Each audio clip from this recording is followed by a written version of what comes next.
start this morning with some big breaking news, positive news for Arsenal. Rodrygo, obviously former Santos man who joined Real Madrid in 2019. He scored 32 goals in 172 La Liga appearances.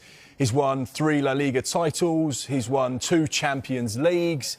He's been at the heart of Real Madrid for the last 6 years since he made his debut in 2019. So he is exactly the type of player that Arsenal fans would say, yes, big box ticked.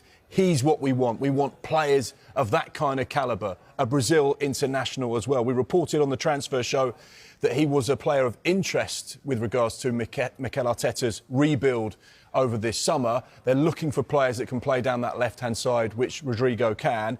This morning we've had a little bit more detail to say that he's actually not just a player of interest, but one of Arsenal's top targets for that left-sided position. As things stand, there's been no formal club-to-club communication. This is very much just still interest at this stage. What Andrea Berta has been doing over the course of the last few weeks and months is just speaking to all of the relevant representatives for those players that they've targeted. So if they're on the Arsenal list, normally what would happen, the sporting director would speak to their agents, speak to their reps and say, right, what's the deal?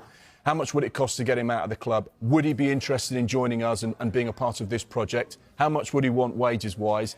They formulate those lists and then they'll go back to the management team, obviously of Mikel Arteta, who has a heavy hand in recruitment, and say, right, this is what it's going to cost us.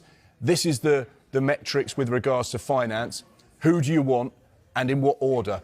Our information this morning is that one of the top targets for that left-sided position is Rodrygo. So it'll be interesting to see how things develop now. We know that there are other names that they're looking at. Nico Williams, of course, in Spain. Leroy Sané, who's a free transfer. Morgan Rogers, who's had an outstanding campaign for Aston Villa. And they're looking for proven quality. They're looking for players that can take them from being the nearly boys to the Premier League champions.